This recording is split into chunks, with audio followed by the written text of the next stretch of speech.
Hello friends, मेरे प्यारे भारतवासियों, मैं फिर से आ गया हूँ और आपके समक्ष एक नए वीडियो के साथ। आज धमाकेदार वीडियो एस्ट्रोलॉजी में मैं और आगे बढ़ रहा हूँ।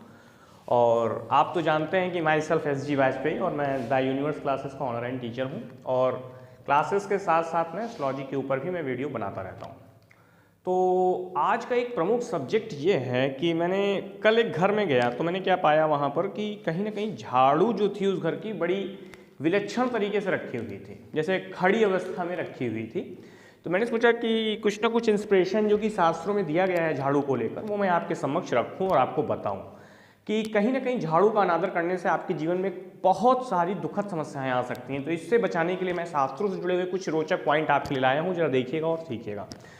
तो आज मैं भोलेनाथ के नाम से शुरू करूँगा महामृत्युंजय मंत्र के साथ।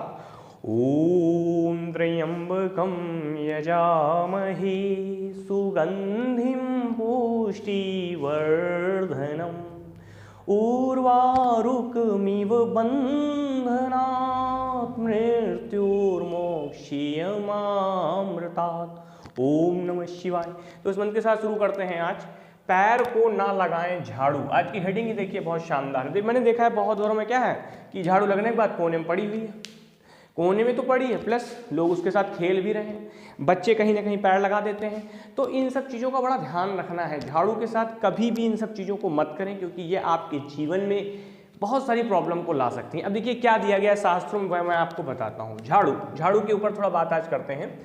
घर में कूड़ा करकट, देखिए घर में कूड़ा करकट को साफ करने में प्रयोग की जाने वाली झाड़ू। अब अच्छा एक बात मैं आपको और बता देता हूँ। देखिए घरों में झाड़ू लगने का जो समय है वो सूर्योदय से पहले है। मतलब सूर्योदय, जब सूर्य उदय होने वाला है उससे पहले झाड़ू लग जानी चाहिए। अगर सूर्योदय के बाद झाड़ू लगती है उस घर में तो माँ लक्ष्मी की कृपा उस तरह की नहीं रहती है जिस तरह की होनी चाहिए। ऐसा हमारे यहाँ शास्त्रों में है ना। अब हम चलते हैं, मैं आपको बताता हूँ। देखिए घर में कूड़ा करकट को साफ करने में प्रयोग की जाने वाली झाड़ू को लक्ष्मी स्वरूप माना गया है। मतलब माता लक्ष्मी का ही रूप उसको माना गया है। अब एक तरफ तो हम माता लक्ष्मी की मूर्ति को तो लाकर पूजते हैं, उनकी फोटो प्रतिमा को रखकर तो बहुत पूजा पाठ करते हैं, लेकिन जो उनके स्वरूप के रूप में मानी जाती है, यानी जो झाड़ू है उसको उनका स्वरूप माना जाता है, उसका कहीं ना कहीं निरादर कर रहे हैं। तो क्या माता को ये बात स्वीकार होगी? नहीं स्वीकार होगी।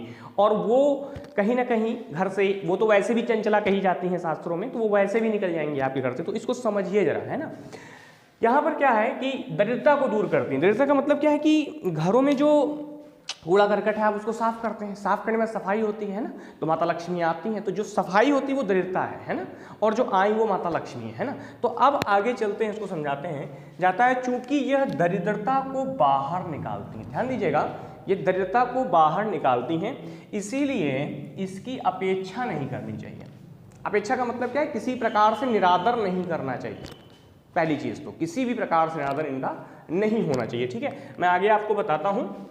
झाड़ू को नज़र के सामने से हटाकर रखना चाहिए। पहला पॉइंट ये है कि आप अपने घर में जो भी झाड़ू रख रहे हैं वो बाहर का कोई पर्सन जब भी आप घर में इंटर करे तो उसके समक्ष तो झाड़ू नहीं पड़नी चाहिए। यहाँ तक कि आपके घर के लोगों के सामने भी 100% 24 घंटे वो झाड़ू सामने नहीं पड़नी चाहिए। दिस इज द अपशगुन, है ना। इसको अपशगुन कहा गया है शास्त्रों में, तो इसको समझिएगा। ठीक है, इसे कभी भी खड़ा नहीं रखना चाहिए। कुछ लोग झाड़ू को क्या करते हैं, ऐसे खड़ी कर देते हैं, ऐसे डंडे पकड़ के उसको कहीं कोने में रख दिया, कहीं साइड में रख दिया। नहीं, गलत है। उसको लिटा कर रखना है इस फेस में, ऐसे उसको खड़ा न रख के उसको ऐसे रखना है। ठीक है, ये बात ध्यान से समझिएगा। ठीक है, मैं आगे बताता हूँ। साथ में यह भी ध्यान रखना चाहिए कि उसे पैर ना लगे। अब किसी भी प्रकार से पैर नहीं लगना चाहिए, ठीक है ना, यानी आपके पैर नहीं टच होने चाहिए। इससे लक्ष्मी जी का अपमान होता है। ये देखिए शास्त्रों में बात कही गई। ठीक है, ज़्यादा पुरानी झाड़ू को ना तो कभी घर में रखना चाहिए। अब ज़्यादा पुरानी झाड़ू, मैं देखा होगा बहुत सारे घरों में कुचरा टाइप की झाड़ू होती हैं और वो लोग उनको सफाई करने के लिए लास्ट तक उनको संजो के रखते हैं, है ना। बाद में क्या करते हैं कि उससे फिर सफाई करेंगे, फिर उसको छुपा के रख देंगे।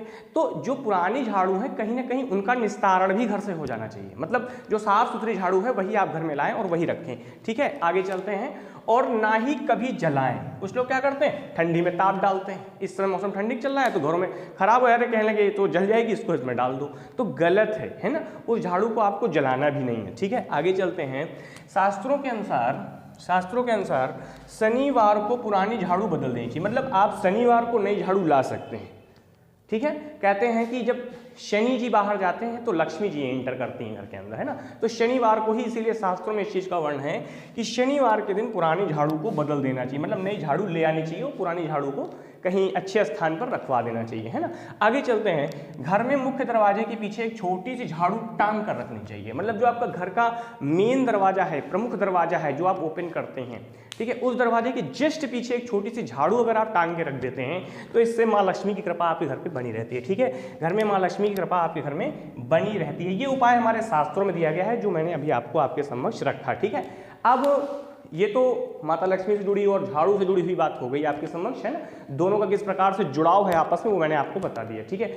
अब आगे मैं बताता हूँ, आज एक दो उपाय लाया हूँ मैं आपके लिए, इनको जरा थोड़ा सा समझिएगा। एक तो नौकरी से जुड़ा हुआ है और एक अटके कार्यों से जुड़ा हुआ है। जैसे बहुत सारे लोगों का कार्य क्या होता है, अटका रहता है, उन्होंने दफ्तर में फाइल लगा दी और दफ्तर में फाइल तो लगा दी लेकिन उसका कुछ रिजल्ट नहीं आ रहा है।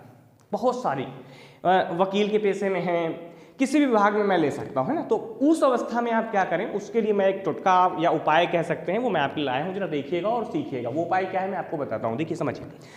अपामार्ग, अपामार्ग पीपल, शमी, खैर, आक, दुर्वा और गूलर। देखिए कितने मैंने आपको बताए हैं पेड़ हैं, वृक्ष हैं। एक अपामार्ग है, पीपल है, शमी है, खैर है, आक है, दुर्वा है और गूलर है।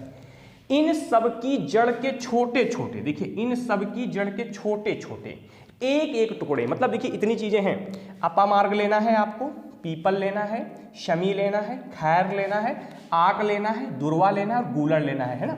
अगर आप इनमें से कोई चीज़ आपको ना समझ में आई हो तो मुझे आप कॉल करके डायरेक्ट बात कर सकते हैं, मैं आपको बता दूंगा, ठीक है। इन सब की जड़ के छोटे छोटे एक एक टुकड़े को पीतल की क्या करनी, डिब्बी ले लेनी, मार्केट में मिल जाएगी।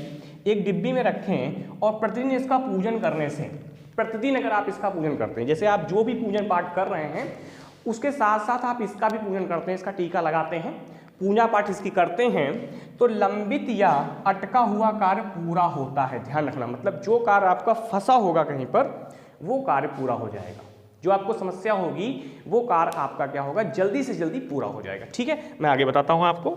दूसरा पॉइंट जरा मैं आपको समझाता हूँ यहाँ पर। अगर नौकरी या साक्षात्कार के लिए निकल रहे हैं, मतलब कहीं इंटरव्यू के लिए आप जा रहे हैं, आजकल देखिए नौकरी के लिए दर दर युवा भाग रहा है ना। एक जगह जाता है, दूसरी जगह जाता है, तीसरी जगह जाता है ना, इंटरव्यू में सक्सेस नहीं मिलती।